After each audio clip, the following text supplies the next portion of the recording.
ನಾಗರಿಕರಲ್ಲಿ, ದೇಶದ ಐಕ್ಯತೆಯನ್ನು ಬಯಸುವಂತ ಸಮಸ್ತ ನಾಗರಿಕರಲ್ಲಿ ಭಾರತೀಯರ ಭಾರತವಾಗಬೇಕು ಅಂತ ಭಾರತೀಯತೆಯನ್ನು ಬಯಸುವಂತ ಸಮಸ್ತರಲ್ಲೂ ಕೂಡ ಮನವಿಯನ್ನ ಮಾಡ್ಕೊಳ್ತಿದ್ದೀವಿ. ಇವಾಗ ಏನು ಪ್ರಿಯಾಂಕಾ ಖರ್ಗೆ ಅವರ ವಿರುದ್ಧ ಎದ್ದಿದೆ ಅಂತವರು ವಿರುದ್ಧ ಅವಹೇಳನಕಾರಿ ಮಾಡಿದಂಥವ್ರನ್ನ ತೀವ್ರವಾಗಿ ಖಂಡಿಸಬೇಕಾದಂಥದ್ದು ನಾಗರಿಕ ಸಮಾಜವನ್ನು ಬಯಸುವಂತ, ಮಾನವೀಯ ಮೌಲ್ಯಗಳ ಸಮಾಜವನ್ನು ಬಯಸುವಂತ, ಸಂವಿಧಾನ ಬಯಸುವಂತ ಎಲ್ಲರ ಕರ್ತವ್ಯ ಆಗಿದೆ ಅಂತ ಹೇಳಿ ಪತ್ರಿಕಾ ಮೂಲಕ ಮನವಿಯನ್ನು ಮಾಡ್ಕೊಳ್ತಿದ್ದೀವಿ. ಮತ್ತೆ ಪ್ರಿಯಾಂಕಾ ಖರ್ಗೆ ಅವರಿಗೆ ಅವರು ಯಾವತ್ತೂ ಕೂಡ ಹಿಂದೆ ನಮ್ಮ SC ನೌಕರ ಒಂದು ಬಡ್ತಿ ವಿಷಯ ಬಂದಾಗ 2018ರಲ್ಲಿ ರಾಜ್ಯದಲ್ಲಿ 3799 ಜನ ಹಿಂಬಡ್ತಿ ಆಗೋದ್ರು ವಿನಾಕಾರಣ, 16 ಜನ ಸತ್ತೇ ಹೋಗ್ಬಿಟ್ರು. ಅಂತ ಟೈಮ್ನಲ್ಲೂ ಕೂಡ ದಿಟ್ಟತನದಿಂದ ಸಂವಿಧಾನದ ಹಕ್ಕುಗಳ ಉಳು ಮಾಡಬೇಕು ಅಂತೇಳಿ ಹೋರಾಟವನ್ನು ಮಾಡಿದ್ರು, ಬೆಂಬಲವನ್ನು ಮಾಡಿದ್ರು. ಈ ನೆಲೆಯಲ್ಲಿ ಅವರು ಒಂಟಿ ಅಂತ ಯಾರು ಭಾವಿಸ್ಕೊಳ್ಳೋದಲ್ಲ, ಯಾರೋ ಬಡಬಗ್ಗರುಗಳು ನೊಂದವರು ಮೌನವಾಗಿದ್ದಾರೆ ಅಂತಂದ್ರೆ ಹೇಳಿಗಳಲ್ಲ, ನಾವು ತಿಳ್ಕೋಬೇಕಾಗಿದೆ. ನೊಂದವರು ಮೌನವಾಗಿದ್ದಾರೆ ಅನ್ನೋದನ್ನೇ ಒಂದು ಬಲಹೀನತೆ ಅಂದ್ಕೊಂಡು ಅವ್ರ ಮೇಲೆ ಬಲ ಪ್ರಯೋಗ ಮಾಡುವಂಥದ್ದು ಒಳ್ಳೆ ತರ ಅಲ್ಲ ಅಂತ ಹೇಳ್ತಾ ಎಲ್ಲರಿಗೂ ಕೂಡ ಸಂವಿಧಾನ ಉಳಿಬೇಕಾಗಿದೆ. ಸಂವಿಧಾನ ಉಳಿದ್ರು ಮಾತ್ರ ಭಾರತೀಯತೆ ಉಳಿಯುತ್ತದೆ ಅಂತೇಳಿ ನಾವು ಪ್ರಿಯಾಂಕಾ ಖರ್ಗೆ ಅವರಿಗೆ ಸಮಸ್ತ ನೌಕರರು, ಸಮಸ್ತ ಜನತೆ ಅವರ ಹಿಂದೆ ಇದ್ದೀವಿ, ಅವ್ರ ಜೊತೆಲಿದ್ದೀವಿ. ಅಂದ್ರೆ ಪ್ರಿಯಾಂಕಾ ಖರ್ಗೆ ಅವರಲ್ಲಿ ಇರುವಂತ ಸಂವಿಧಾನ ಪ್ರಚಾರ, ಸಂವಿಧಾನಬದ್ಧ ವಿಚಾರಗಳ ಹಿಂದೆ ಇದ್ದೀವಿ, ಬುದ್ಧ, ಬಸವ, ಅಂಬೇಡ್ಕರ್ ಅವರ ವಿಚಾರಗಳ ಹಿಂದೆ ಇದ್ದೀವಿ ಅಂತ ಹೇಳಿ ನಾವು ಈ ಮೂಲಕ ನಾಗರಿಕರಲ್ಲೂ ಮನವಿ ಮಾಡ್ಕೊಳ್ತಿದ್ದೀವಿ. ಮತ್ತೆ ಈ ಒಂದು ಅಹಿತಕರ ಘಟನೆಗೆ ಕಾರಣರಾದಂತ ವಿನಾಕಾರಣ ಪ್ರಿಯಾಂಕಾ ಖರ್ಗೆ ಅವರ ಮೇಲೆ ಅವಹೇಳನಕಾರಿ ಮಾತಾಡದಂತವ್ರನ್ನು ಕೂಡ ತೀವ್ರವಾಗಿ ಖಂಡಿಸ್ತಾ ಇದ್ದೀವಿ. ಪ್ರಿಯಾಂಕಾ ಖರ್ಗೆ ಅವ್ರನ್ನು ಕೂಡ ಬೆಂಬಲಿಸ್ತೀವಿ. ಈ ಮಧ್ಯದಲ್ಲಿ ಸರ್ಕಾರ ಏನಾಗಿದೆ, ಕೆಲವು PDOಗಳನ್ನ ಇವಾಗ ಏನೋ ವೇಷ ಆಧಾರ ಹಾಕೊಂಡಿದ್ರು ಅಂತೇಳಿ ಅಮಾನತನ ಮಾಡಿದ್ದಾರೆ. ಅದು ಅವರು ಯಾವುದೋ ಒಂದು RSS ಅಲ್ಲಿ ಇದ್ರು ಅಂತೇಳಿ ಅಮಾನತನ ಮಾಡಿದ್ದಾರೆ ಅಂತ ಪತ್ರಿಕೆಗಳೆಲ್ಲ ಓದಿದ್ದೀವಿ. ನಮ್ಮ ಮನವಿ ಯಾವುದೇ ಇರಲಿ, ಯಾವುದೇ ಶಾಸಕನ ಅವನ ಆಪ್ತ ಸಹಾಯಕ ಆಗಿದ್ದಾನೆ ಅಂತ ಹೇಳ್ತೇನೆ, ಅವನಿಗೆಲ್ಲ ಸಮಗ್ರ ಕಾನೂನು ಗೊತ್ತಿರಲ್ಲ. ಈ ತರ ಏಕಾಏಕಿ ಅಮಾನತ್ ಮಾಡೋದದ್ದು, ಅವನಿಗೆ ವಾರ್ನ್ ಮಾಡುವಂಥದ್ದು, ನೋಟಿಸ್ ಕೊಡುವಂಥದ್ದು, ಎಚ್ಚರಿಕೆಯನ್ನು ಕೊಡೋದ್ರ ಮೂಲಕ ಕ್ರಮ ತಗೋಬೇಕಾಗಿತ್ತು.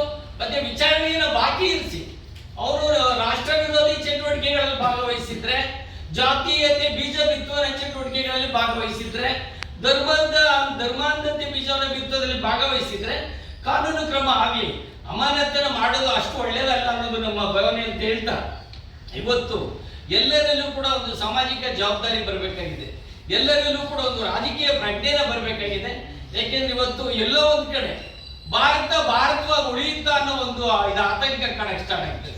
ಇದು ಮಹಾವೀರರು, ಗೌತಮ ಬುದ್ಧರು, ಜ್ಯೋತಿಬಾ ಫುಲೆ ಅವರು, ಬಸವಣ್ಣವರು, ರಾಮಾನುಜಾಚಾರ್ಯರಿದ್ದಂಥ ಭಾರತ, ವಿವಿಧತೆಯಲ್ಲಿ ಏಕತೆಯನ್ನು ಬಯಸಿರುವಂತ ಭಾರತ, ಆ ಭಾರತವಾಗಿ ಉಳಿತದ ಅನ್ನೋ ಒಂದು ಆತಂಕ ಇವತ್ತು ಪ್ರಜ್ಞಾವಂತರಲ್ಲಿ, ದೇಶವಾಸಿಗಳಲ್ಲಿ, ಜನಮುಖಿ ಚಿಂತನೆ ಮಾಡೋರೆಲ್ಲೂ ಆತಂಕ ಬಂದಿದೆ.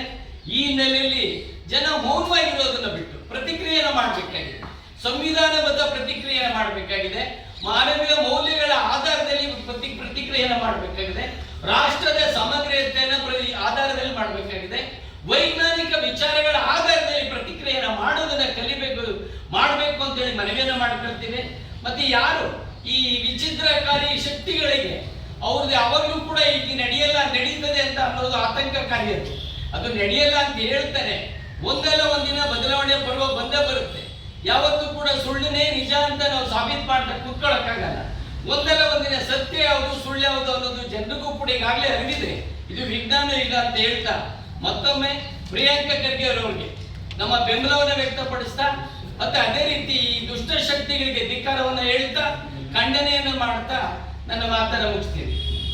ಸ್ವಾಗತವನ್ನು ಬಯಸುತ್ತಾ, ಪ್ರಿಯಾಂಕಾ ಖರ್ಗೆ ಅವರು ಬರೆಯುವ ಪತ್ರಕ್ಕೂ ಮೊದಲೇನೆ 2013ರಲ್ಲಿ ಜಗದೀಶ್ ಶೆಟ್ಟರ್ ಮುಖ್ಯಮಂತ್ರಿ ಆದಾಗೆ ಒಂದು ಆದೇಶ ಹೊರಡಿಸಲಾಗಿತ್ತು ಸಾರ್ವಜನಿಕ ಶಿಕ್ಷಣ ಇಲಾಖೆಯಿಂದ. ಏನಂತ, ಸರ್ಕಾರಿ ಶಾಲೆಗಳಲ್ಲಿ, ಸರ್ಕಾರಿ ಕಚೇರಿಗಳಲ್ಲಿ ಯಾವುದೇ ರೀತಿಯ ಚಟುವಟಿಕೆಗಳನ್ನು ಆ ಪಠ್ಯಪುಸ್ತಕ ಬೋಧನೆ ಬಿಟ್ಟು ಯಾವುದೇ ಮಾಡಬಾರದು. 2013ರಲ್ಲಿ ಆಲ್ರೆಡಿ ಅದೇ ಸರ್ಕಾರ ಯಾವುದೇ ಇರಲಿ ಅಧಿಕಾರದಲ್ಲಿ ಆ ಆದೇಶ ಹೊರಡಿಸಿದ ಮೇಲೆ ಪ್ರಿಯಾಂಕಾ ಖರ್ಗೆ ಕೇಳಿದ್ದೇನು, ನಿಷೇಧ ಮಾಡಿ RSS ಅನ್ನು ಕೇಳಿಲ್ಲ. RSS ಅನ್ನು ಯಾರು ನಿಷೇಧ ಮಾಡಿ ಅಂತ ಹೇಳಿಲ್ಲ. ಆ ಚಟುವಟಿಕೆಗಳು ನಡೆಸೋದು ಬೇಡ ಅಂತ ಹೇಳಿದ್ದಾರೆ. ಈಗ ದೊಡ್ಡ ದೊಡ್ಡ ಬಿಷಪ್ ಕಾಟನ್ ಸ್ಕೂಲ್ ಇದೆ, ಒಳ್ಳೊಳ್ಳೆ ಲಕ್ಷಾಂತರ ರೂಪಾಯಿ ಕೋಟ್ಯಾಂತರ ರೂಪಾಯಿ ಡೊನೇಷನ್ ತಗೊಳ್ಳೋ ಸ್ಕೂಲ್ಗಳಲ್ಲಿ ಮಾಡಲಿ, 1 ಗಂಟೆ ಅಭ್ಯಾಸ ಅದಕ್ಕೆ ಮೀಸಲಿರಲಿ. RS ಚಿಂತನೆ ಯಾಕೆ ಮಾಡಲ್ಲ? ಅಲ್ಲೆಲ್ಲ ಉನ್ನತ ಅಧಿಕಾರಿಗಳ ಮಕ್ಕಳು, ಒಳ್ಳೆ ರಾಜಕಾರಣಿಗಳ ಮಕ್ಕಳು ಅವ್ರು ಓದ್ತಾರೆ ಅಂದ್ರೆ ಅವರಿಗೆ ಶಿಸ್ತು, ಸಂಯಮ, ಸ್ವಿಮ್ಮಿಂಗು, ಕರಾಟೆ ಇಂಥದ್ದು ಕಲಿಸ್ಬೇಕು. ಬಡವರು, ದಲಿತರು, ಹಿಂದುಳಿದ ವರ್ಗದ ಮಕ್ಕಳು ನಡೆಯೋ ಸರ್ಕಾರಿ ಶಾಲೆಗಳನ್ನ ದೇಶ ವಿಭಜನೆ ಮಾಡೋದಕ್ಕೆ, ಸಂವಿಧಾನ ವಿರೋಧಿಯಾಗಿ ಅವರನ್ನ ಬೆಳೆಸೋದಕ್ಕೆ ಈ ರೀತಿ ಇರಬೇಕು. ಇದು ಮಾಡಿರೋದ್ರ ತಪ್ಪೇನಿದೆ?